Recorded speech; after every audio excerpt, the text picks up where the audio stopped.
ہے خطبے کو، کیونکہ بعض مومنین نے کام پہ جانا ہوتا ہے، تو آج تھوڑا ہمارے مؤذن نے 5 منٹ تاخیر کی ہے، جس کی وجہ سے ہمارا خطبہ جو ہے ڈیلے ہو گیا۔ صلوات پڑھیں گے بس۔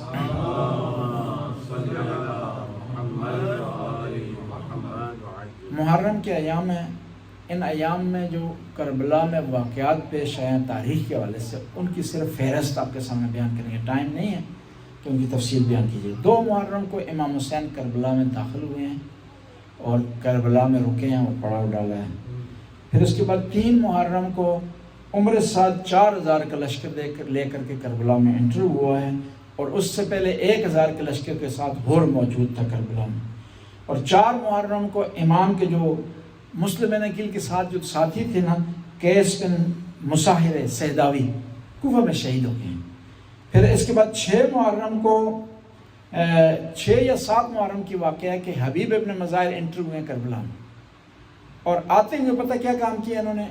کربلا کے قریب ایک قبیلہ تھا بنی اسد کا، جو آج کل بھی آتے ہیں کربلا میں دفنانے کے مراسم انجام دیتے ہیں، جنہوں نے نواسہ رسول کو دفنایا، ان کے پاس گیا اور ان کو ریکویسٹ کی ہے کہ میرے مولا و آقا تھا کو تنہا بچوں کے ساتھ ہیں، آپ آئیں مدد کے لیے۔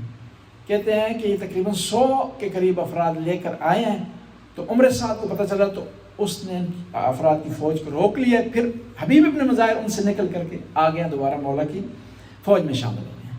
7 محرم کو پانی بند ہوا، اس میں 2 روایتیں ہیں، کہتے ہیں پانی 2 محرم کو بند ہو گیا تھا، 7 تک ذخیرہ تھا، سٹور تھا، سٹوریج پانی کا تھا، 7 کو سٹور جو ہے ختم ہو گیا۔ 9 محرم کو شمر کربلا میں انٹر ہوا ہے، اور آتے ہوئے اس نے 2 کام کیے۔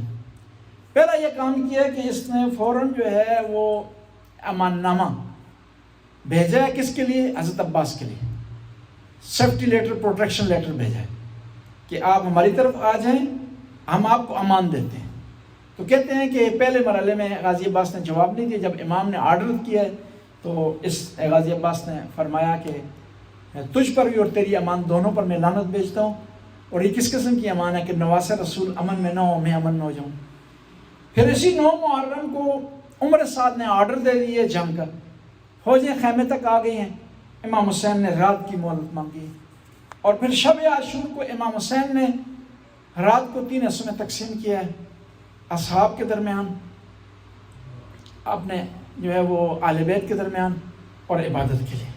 اور کہتے ہیں رات کی تاریکی میں اس طرح خیموں سے قرآن پڑھنے کی آواز آ رہی تھی جس طرح شہد کی مکھی کی آواز ہوتی ہے۔ دویہم کودوی النخل بینہم راکن و ساجدن۔ راوی کہتے ہیں میں خیمے میں داخل ہوا اصحاب کے، تو میں نے دیکھا کہ کوئی قرآن پڑھ رہا ہے، کوئی رکوع کی حالت میں ہے، کوئی سجدے کی حالت میں ہے، کوئی دعا کے لیے ہاتھ بلند کیے ہوئے ہیں۔ یعنی امام کی یہ جنگ تھی، تیر و تلوار کی یا اس قسم کی جنگ نہیں تھی جس طرح سے لوگ لڑتے تھے۔ روز عاشور کو صبح کو شہزادہ علی اکبر نے اذان دی ہے، امام کا جو صحابی تھا حجاج بن مسروق، جو امام کو مؤذن تھا، جو مدینے سے کربلا تک اذانیں دیتا تھا، کہا ہے 9 محرم کو امام نے کہا اسے کہ عاشورہ کے صبح تو نے اذان نہیں دینی، میں چاہتا ہوں کہ اپنے نانا کی آواز سنو، کیونکہ شہزادہ علی اکبر چہرے میں بھی، کلام میں بھی، لہجے میں بھی، آواز میں بھی پیغمبر کے شبیہ تھے۔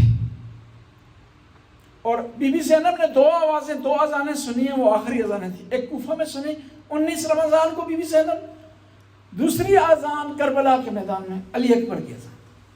اذان مکمل ہوئی، امام نے نماز پڑھائی، اپنے اصحاب کو نماز پڑھانے کے بعد امام نے اپنے فوجیوں کو 3 حصوں میں تقسیم کیا۔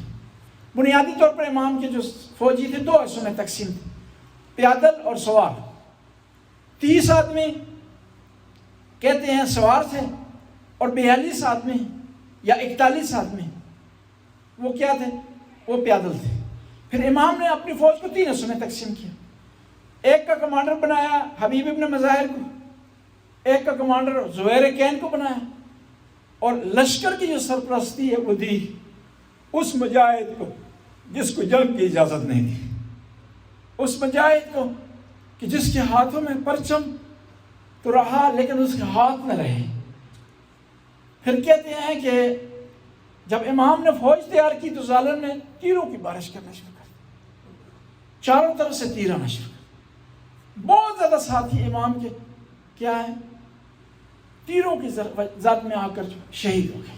اب امام نے آرڈر دیا جنگ کا، اور امام کی ایک ایک سپاہی جاتے رہے، اور جب تک اصحاب زندہ تھے تو انہوں نے آل بیت کو اجازت نہیں دی، اور امام نے بھی اصحاب کو کہا کہ آپ پہلے جائیں۔ پتہ کیوں؟ جو پہلے جاتا تھا اس کی سختی کم ہو جاتی تھی، اور آگے رسول اللہ تشریف فرما تھے، حوض کوثر سے سیراب کرتے تھے۔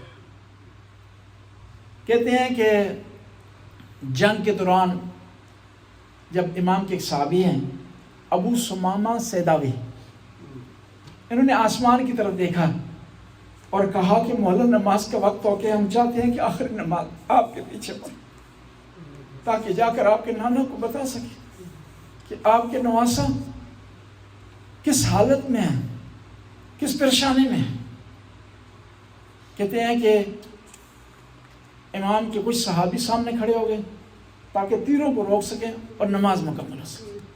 دو صحابی تھے امام کے جو سامنے کھڑے ہوئے مین طور پر، ایک زہیر کین اور ایک عبداللہ ابن سعید حنفی ان کا نام تھا۔ کہتے ہیں کہ یہ آخر دم تک کھڑے رہے۔ امام نے جب سلام کہا نا تو یہ گرے ہیں۔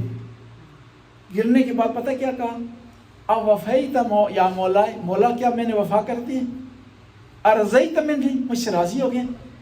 کہتے ہیں حبیب ان کے جنازے پر پہنچے، سر کو گود میں لیا، کہا کوئی وصیت ہو، سید کوئی وصیت ہے تو بیان فرمائیں۔ پتہ کیا کیا؟ بول نہیں سکتے تھے، اتنے زخم آ گئے۔ اشارہ کیا امام حسین کی طرف کہ حبیب میرے مولا و آقا کا تو نے خیال رکھا۔ بسم اللہ الرحمن الرحیم۔